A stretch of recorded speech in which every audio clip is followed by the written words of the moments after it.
What we're going to look at in this video is our new bow leap exercise. So the first thing we want to make sure we do is we have our violin or viola and our shoulder rest or sponge ready to go, and we have our bow ready to go. So we'll make sure that our violin or viola is placed nicely under our chin and on our shoulder. So we're not hopefully stressing too much there. And it's sticking out perfectly to the left of our body.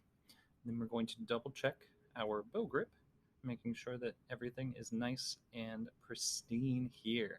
So we've got our fingers down here, our index finger is laying down on this coil, and our pinky is on top of our screw.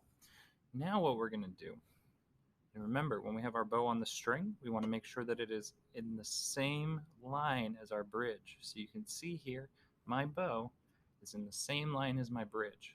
However, we want it halfway between the bridge and the fingerboard.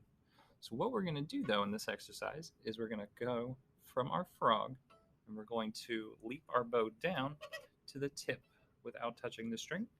And then when we get down to the tip, we'll put it back on the string. And we want to make sure that our bow is staying nice and in line with our bridge. And then we'll go back up to our frog, back down to our tip. So what this works on is making sure that as we come down, our wrist is pushing out. And as we're coming back to the frog, our wrist is bending back up. Because when we're playing with the bow on the string, we want to make sure that our wrist is doing all of the bending here. And that's what's going to keep our bow from not doing windshield wipers. We don't want windshield wipers. It is not raining in your house with your violin or in this classroom. If it was raining in here, it'd be a different story.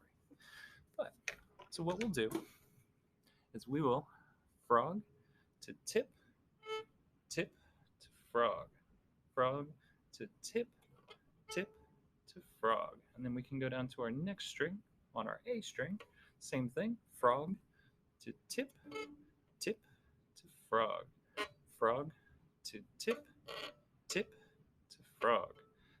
Down onto our D string, frog to tip, tip to frog, frog to tip, tip to frog. And then finally, now on our low G, we have frog to tip, tip to frog, frog to tip, tip to frog.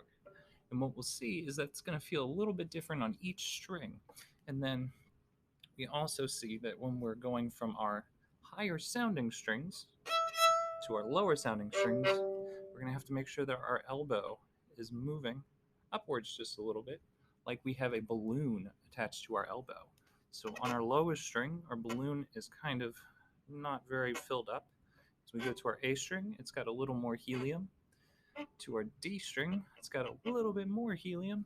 And then on our low G, we have a lot of helium there, and it's keeping it up nice and tall for us.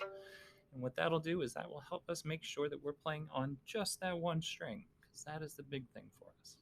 But yeah, remember, frog to tip, and we're keeping our wrists nice and relaxed like a little jellyfish jellying in the ocean. Good luck.